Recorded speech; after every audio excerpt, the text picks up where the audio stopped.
gravar. Espera mais um minutinho só para ver se o pessoal vai chegar.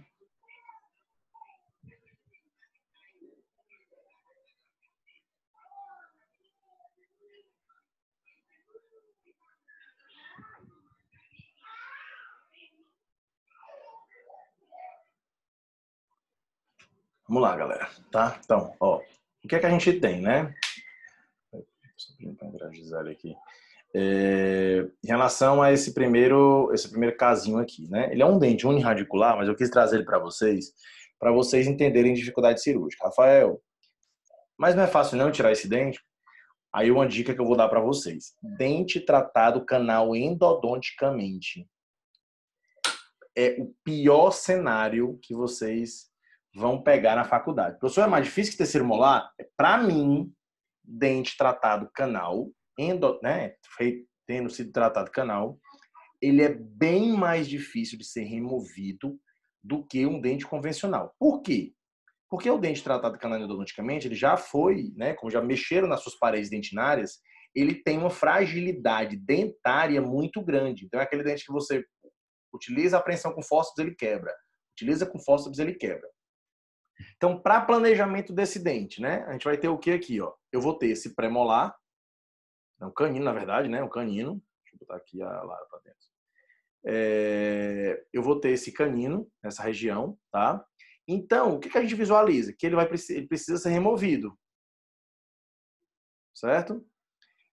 Rafael, como é que eu posso planejar a mesodontia? Quando eu falo que vocês têm que ter uma visualização adequada, essa visualização, ela passa por um descolamento que vai vir em toda essa região aqui, ó. Não é para eu descolar só até aqui, pessoal. Eu preciso correr até a metade do dente vizinho. Eu preciso que isso daqui esteja o quê?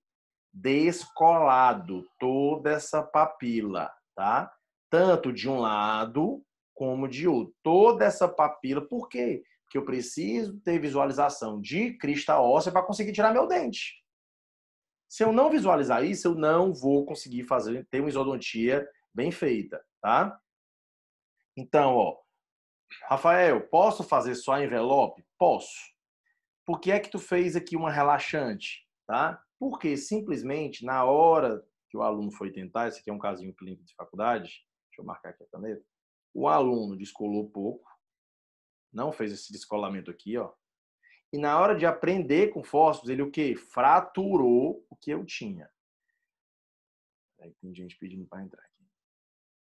Então, ele fraturou toda. Alguém aqui consegue identificar? Ó. Então, ó, eu fiz uma incisão agora, certo? Eu incisei aqui, ó. Vim até essa parte dos terços e fiz uma incisão mais anterior. Descolei todo esse retalho que vocês estão vendo aqui. Aí eu vou fazer uma pergunta para vocês. Eu consigo saber aí o que é dente e o que é osso? Nessa visualização? Eu consigo identificar o que é uma coisa e o que é outra? Não, né? Então não dá para saber. Então dá para utilizar a alavanca em um local que eu não consigo saber? Não tem como, né? Então, aí o que a gente começa a pensar? Opa, eu preciso de alguma forma ter visualização de crista óssea mesial ou distal e saber o que é dente e o que é osso, tá? Fórceps, não vai adiantar. Vou tentar usar a técnica segunda, não vai adiantar, tá? Então, muitas vezes, o que é que nós podemos fazer, né? Aí tu vai me perguntar, professor, pelo amor de Deus, o que é que estão fazendo aqui, que estão desgastando? Isso aqui é uma variação de técnica. Esse paciente ia ser submetido a implante, tá? Então, o que é feito normalmente? Eu posso pegar a broca e só desgastar um pouco aqui, ó. Qual é o problema de eu fazer esse desgaste? Simplesmente, se eu quiser colocar implante depois, eu vou ficar com defeito estético. Existem umas técnicas de exodontia atraumática. Tem uma caneta da Neodente que é espetacular. É uma técnica de isodontia atraumática, tá? Mas como às vezes a gente não tem esse recurso lá na faculdade, porque é muito caro, né? O que é que a gente faz para minimizar o dano ósseo nessa região, tá? Eu vou utilizar... Pessoal, espera só um minuto. Oi, mãe, eu tô dando aula. Já já eu falo com a senhora, tá?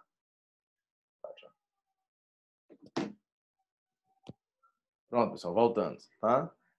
Então, o que que a gente vai ter, certo? Eu vou ter como minimizar isso aqui, professor? Tem outra forma? Tem. Eu posso ir lá no ápice do dente, e olha o que que eu estou fazendo aqui na ápice do canino, ó. Um desgaste. Sério, professor, que você vai tirar pela raiz? Aham. Então, o que que a gente faz muitas vezes, ó? Olha o que que eu estou fazendo. Eu estou utilizando uma alavanca curva,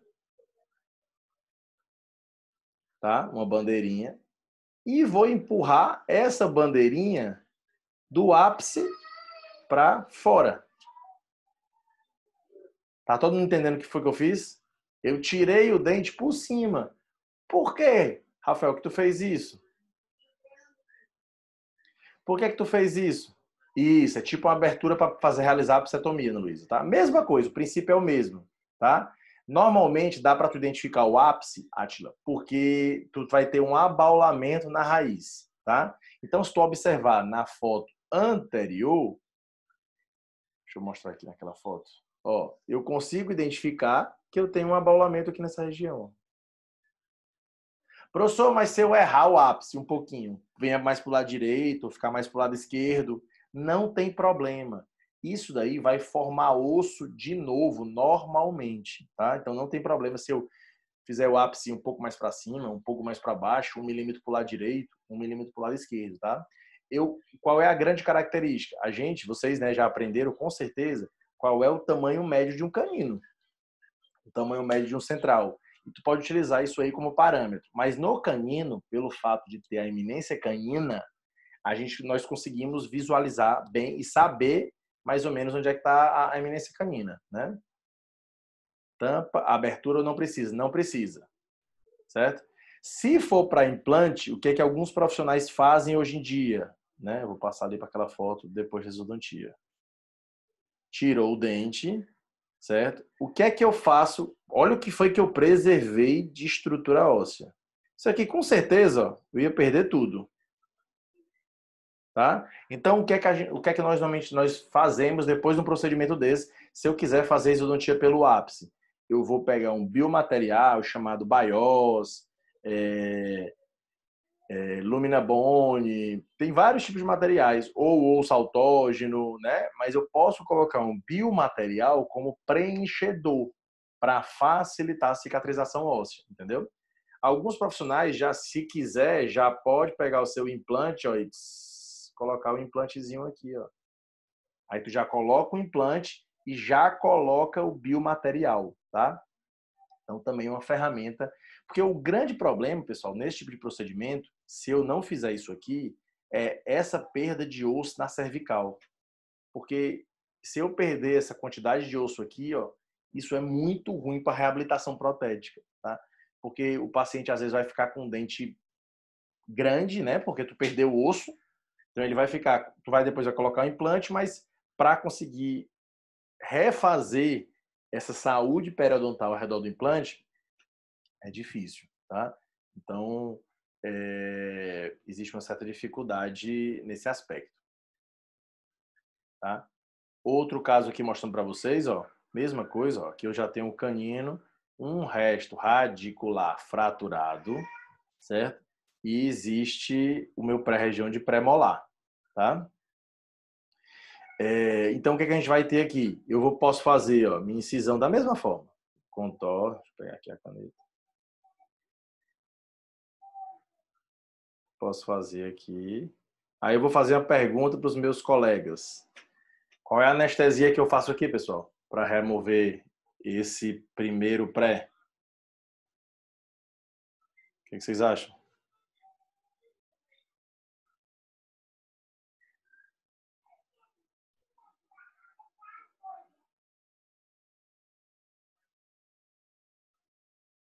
Hein?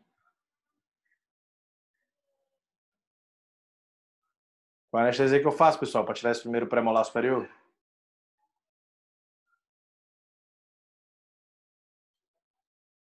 Precisa anestesiar duas estruturas aí.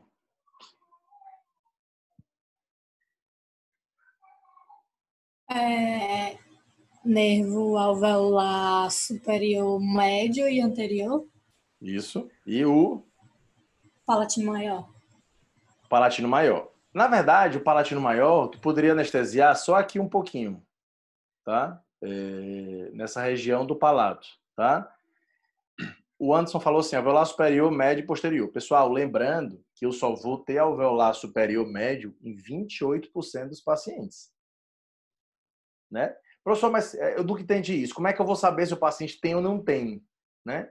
Então, o ideal é que você, quando for fazer alguma, né, responder esse tipo de questionamento, você fale que tu vai anestesiar o nervo alveolar superior anterior, tá? Ou o médio, né? Uma coisa que a gente sempre fala muito, Rafael, se eu quiser fazer infiltrativo, ó, só prestando atenção, a minha incisão tá onde? Tá em nível de canino. Por esse motivo, eu faço anestesia no alveolar superior anterior. Em 78% dos pacientes, já vai anestesiar isso aqui, ó. Porque se eu anestesiar o alveolar superior anterior, ele anestesia o premolar, né? Então, não precisaria fazer o médio, certo? Em alguns pacientes, eu precisaria fazer uma complementação anestésica bem aqui, ó, no ápice do dente, tá? Que provavelmente eu iria anestesiar o nervo alveolar superior médio em alguns pacientes, tá? Então, é uma coisa que a gente cobra às vezes em prova, mas cobra com respostas objetivas, né? Não vou querer que o paciente, ele me diga, em 28% dos pacientes, tá? Então, é o tipo de anestesia que você faria aqui, alveolar superior anterior, uma complementação por infiltração na região do premolar, na região do dente, e faria anestesia na região do meu nervo palatino maior, que lembrando, o nervo palatino maior, ele inerva isso aqui, todo mundo, ó. Os 2/3 posteriores do palato no lado acometido, certo? Da mesial do primeiro pré para trás, tá? Então vamos lá. Então, ó, olha a diferença da técnica anestésica disso para aquele outro caso, pessoal. Olha o tamanho da destruição óssea. Professor, foi errado? Não, está errado não. Sendo que muitas vezes a gente não consegue fazer aquela técnica, ou o paciente muitas vezes diz, não, doutor, não quero colocar implante não. E aí tu precisa fazer o que com a broca? Ó, o dente está totalmente intraósseo, dente tratado canal, aí eu preciso fazer o quê? Ó? Desgastar o osso na mesial, desgastar o osso na distal, para entrar com minha alavanca reta. Qual é a desvantagem desse tipo de procedimento cirúrgico? Eu tenho uma perda óssea maior, né? Então, se o paciente quiser depois fazer uma reabilitação com implante, é mais difícil, tá? Então, sempre vai ser mais chato eu fazer essa reabilitação protética, tá? Nesse tipo de paciente. Até mesmo uma futura reabilitação com implante, o paciente vai ter uma espessura daqui 2, 3 meses menor. Quando você vai palpar e olhar em uma visão superior, o osso está assim, ó, o osso palatino e o osso vestibular está assim, ó, relacionado à perda da parede óssea vestibular. Se vocês escutarem algum choro aí, vocês não ligam não, viu, pessoal? O rapaz que dá um trabalho para tomar banho de manhã, certo? Tá? Então, por exemplo, eu tenho alguns casos um pouco mais complexos, né? Nesse caso, esse premolar aqui, ó, tá? Se a gente for olhar, estou fazendo incisão por... Professor, Oi. então no pré-molar superior a gente vai anestesiar tipo fundo de Fundo sulco de suco. e um pouquinho do palatino maior, é Só isso? isso, só isso. Vai Ok. tirar um pré-molar. Chegou para ti um paciente no consultório. Chega muito para mim. O paciente no consultório quer tirar o dente 14 e o 24 para tratamento ortodôntico. Mas é um dente que está erupcionado. O que eu vou anestesiar? Eu vou lá no 14, no ápice dele, faço anestesia infiltrativa. Tá? E aí vou anestesiar um pouquinho no palato. Só isso, pessoal. Não precisa atrás de anestesiar o nervo infraorbitário, porque sai o nervo alveolar superior anterior. Não, não preciso. Por quê? Porque eu não sei se o cara tem um alveolar superior médio. Então, quando for trabalhar em pré-molar, basta fazer anestesia infiltrativa no ápice do dente. Eu consigo anestesiar bem a polpa e os tecidos periodontais ao redor, tá?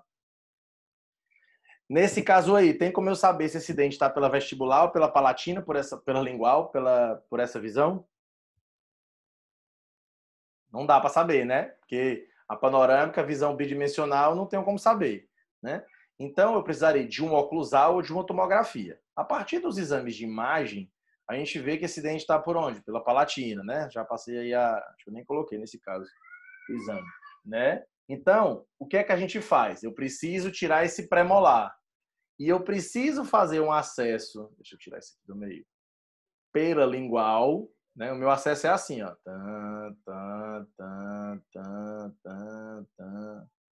Certo? Vou descolar esse tecido lingual para ter acesso ao dente que está bem aqui. Aí eu pergunto, quais são as anestesias que eu preciso realizar para remover esse dente?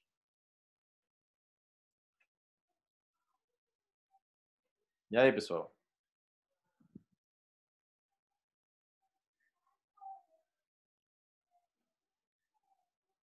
O que vocês acham?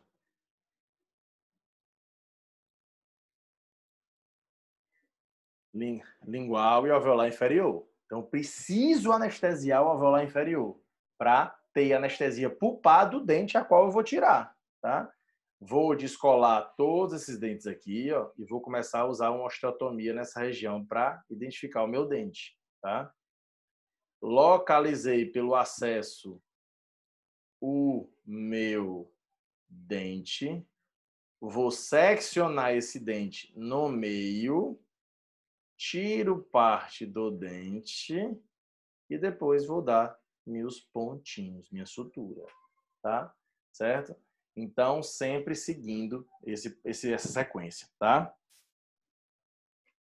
Outro dente, no caso, né? Olha esse molar aí, tá? Então, eu vou ter, né? Sempre lembrar que nos premolares, uma dica importante, tá? Se eu pensar que normalmente não se faz, se eu pensar em fazer algum tipo de odontosecção em pré-molar, o primeiro pré-superior tem duas raízes, uma vestibular e uma palatina. E eu preciso, se eu quiser fazer essa odontosecção, pessoal, ela é de mesial para distal, certo? Rafael, tu costuma fazer? Não faço, não gosto de fazer. Por quê? Porque esse dente, pessoal, a furca é lá embaixo. Então, é mais vantajoso, em primeiro premolar superior, não realizar a odontosecção, tá? Não é legal, não gosto de fazer, tá? Beleza, galera? Aí, ó, isso aqui é só do premolar aqui, foi só uma dicasinha para vocês, tá? Realmente eu não gosto de fazer. O que é que a gente vai fazer agora, né? Vai dar uns... Eu falei com a professora Renata, ela pediu para terminar um pouquinho mais cedo, uns 10 minutinhos, mas assim, vocês vão entrar, vai estar liberado para vocês na Moodle. Já está na Moodle, se não me engano, está liberado 11 horas, ou é 11h05, 11h10, um horário assim, tá? Esse tema de isodontia de dente multiradicular não cai muito na teórica. O professor, o que é que o senhor cobra muito? Cistos e tumores, acidentes e complicações eu cobro muito, tá? E tem outra aula minha, que eu tô só me lembrando o que é. Tem outra aula minha que eu também cobro bastante, tá? Mas a parte de isodontia de multiradicular, acho que na prova de vocês só tem uma questão. Essa de hoje tá bem mais tranquila, tá? Então, só para vocês ficarem cientes disso, tá? Dúvidas, galera?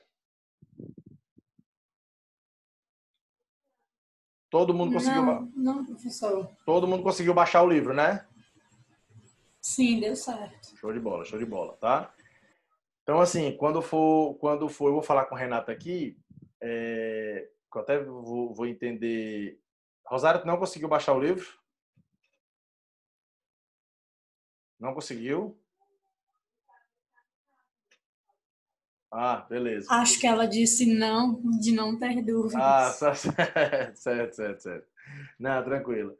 Viu? Pois então, ó, eu vou só ver com a Renata como é que a gente faz em relação a Moodle, só para tirar uma dúvida com ela que eu fiquei, mas a partir do horário de 11 horas, se eu não me engano, acho que está na Moodle, vai estar disponível para vocês, porque já foi colocado ontem. Já está disponível para vocês o link para vocês fazerem as duas... 11h10, né? 11h10. Está disponível o link para vocês fazerem as duas questões, tá? E o resumo, como eu volto a repetir, vai valer de bonificação.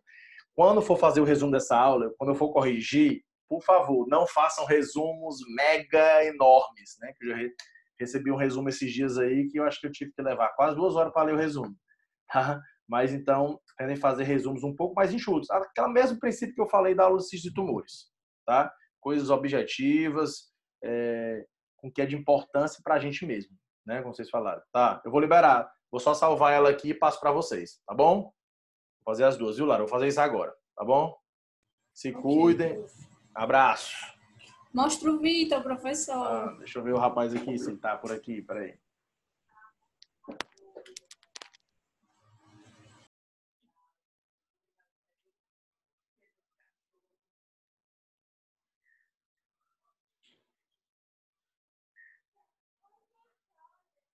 Ei, filho, olha aqui, ó. Filho, vem cá, o pessoal quer te ver de novo.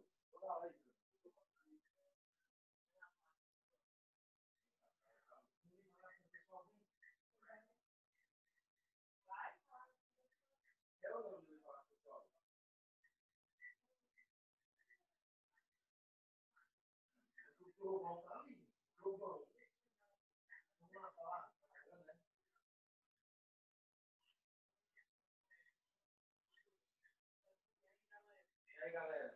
Vamos lá, papai? Peraí.